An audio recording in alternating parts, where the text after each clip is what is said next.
Hello everyone, welcome to the Little Chapel of Faith. My name is Tina. If you're new here, welcome. If you're returning, welcome back. We have platforms on Instagram, Facebook, YouTube, and TikTok. If you're on any of those or all those, please like, subscribe, and share. We're here with the autobiography of St Therese, Story of a Soul. And we are continuing with, this chapter's been so long, I forgot what chapter it is. Chapter 4. And I have a feeling we're going to probably do 2 more days of this, so we'll see.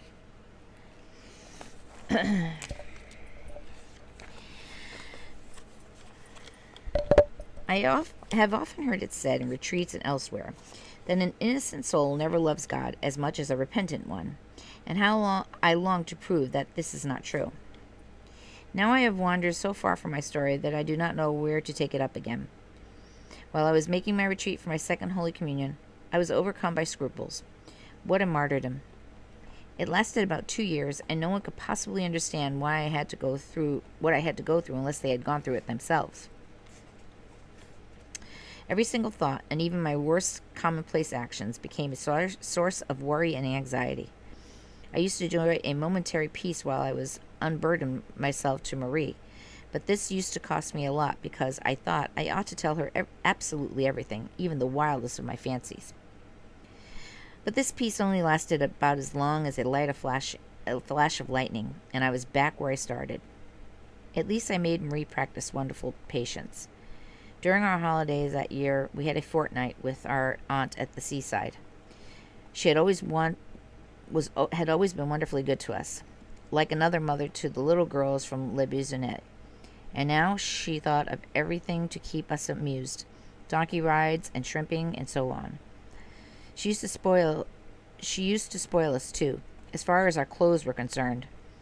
One day I remember she gave me some sky blue ribbon, and though I was 12 and a half, I was still childish enough to find extraordinary delight in tying my hair with it.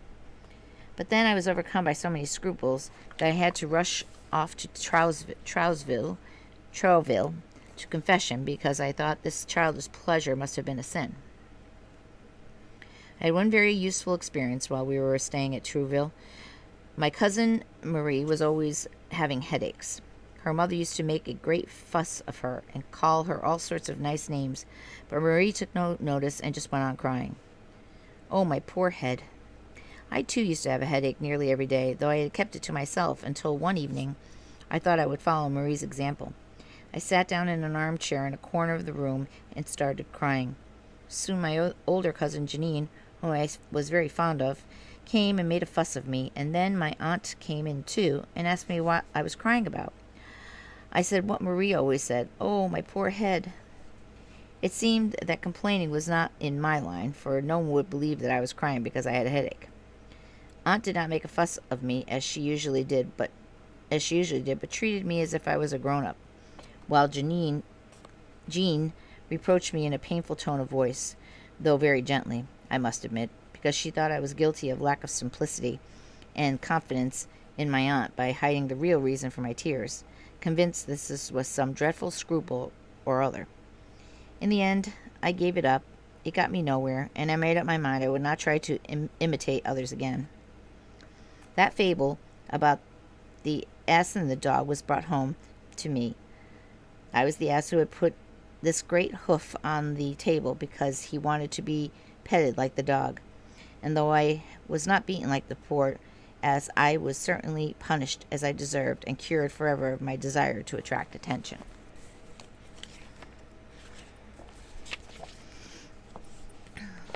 The scruples I was telling you about ended by making me so ill that I had to leave school when I was 13. After that, Father had sent me to governess several times a week to finish my education. She was a very good teacher, and I learned a lot from her, while at the same time I came into close contact with the world. I used to sit in her old-fashioned room with all my books and things around me while numerous visitors called. My governess mother did most of the talking, but all at the same time I did not learn much. And though I used to keep my nose in my book, I heard all that went on, and many things that it would have been better not to hear. One lady said that my hair was very beautiful. Another asked on her way out who the lovely girl was. As I was not supposed to hear these remarks, they were all the more flattering, and in the sense of pleasure shows they gave me shows only too well how vain I was. I was sorry for the people who lose their souls. It is so easy to miss your way when the past of the world seems so attractive. Of course, enlightened souls find the pleasure which the world offers them mixed with bitterness, while the immense void of the desires cannot be filled by a moment's flattery. But as I said before God, if my heart had not been drawn towards God from its first awakening, and if the world had smiled on me from that very moment I entered it, anything might have happened to me. Dear Mother, with what gratitude I sing the mercies of the Lord, for as the Book of Wisdom says, He has taken me away from the world, lest wicked men should alter my understanding, or deceit beguile my soul. In the meantime, I made up my mind that I must consecrate myself in some way to Our Lady, and so I joined the Children of Mary. I had to go to the convent twice a week then, and I must admit that this cost me a lot because I was still so shy. I certainly loved our mistress very much, and will always be grateful for all they did.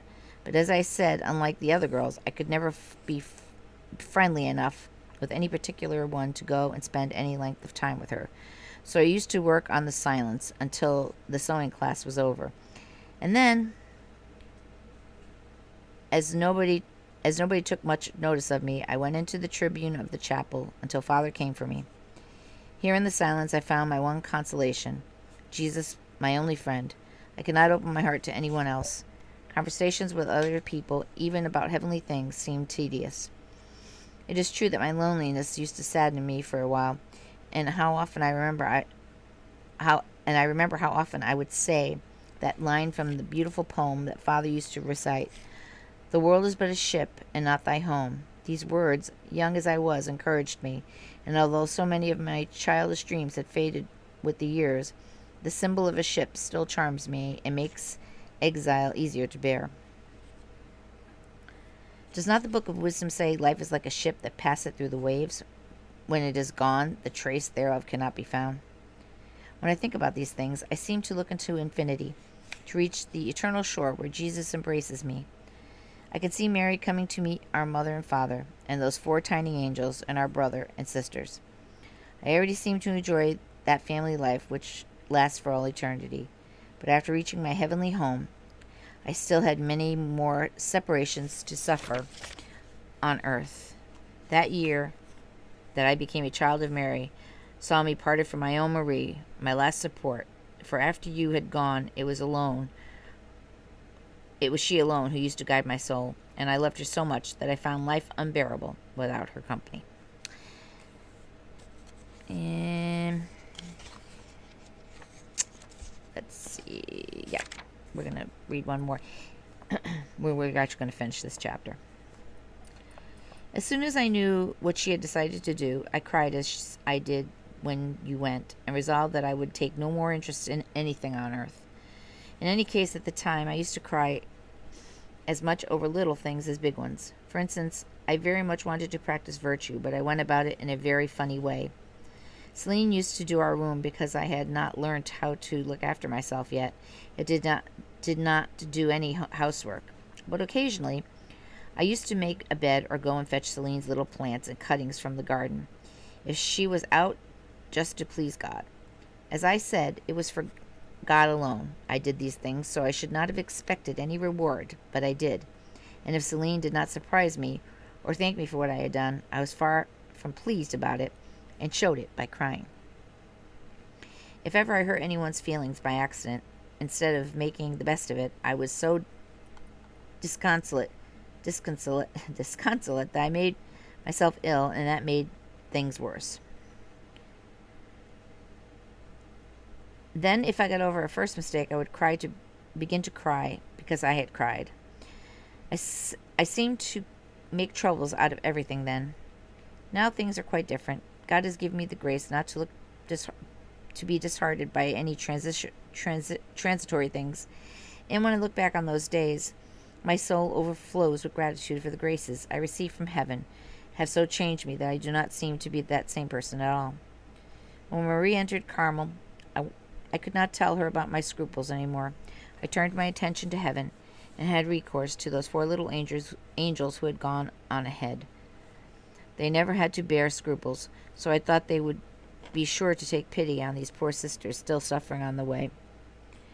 I used to talk to them with all the simplicity of a child, reminding them that I was the baby of the family, the one whom parents and sisters had showered most love and tenderness, and that they would surely have done the same if they had stayed on earth. I could not see what they should forget about me, just because they had gone to heaven. On the contrary, they could delve into the divine treasures and could easily prove that one could still love up there by getting some peace. I did not have long to wait for their answer. Peace soon filled my soul, and I knew that I was loved, not only by those on earth, but by those in heaven too. From that moment, my love for my little brothers and sisters in heaven grew deeper. I loved to talk about them, about the miseries of exile, and tell them how much I longed to join them in our eternal home. And that is the end of chapter 4. I think I'm going to go do the next reading on Monday, because everybody's, I'm sure, getting ready for the holiday weekend, and I don't want anybody to miss anything. So we will begin chapter 5 on Monday. But until then, I hope you all have a beautiful and safe holiday weekend. Be well, be safe, be kind to each other. May God bless us all.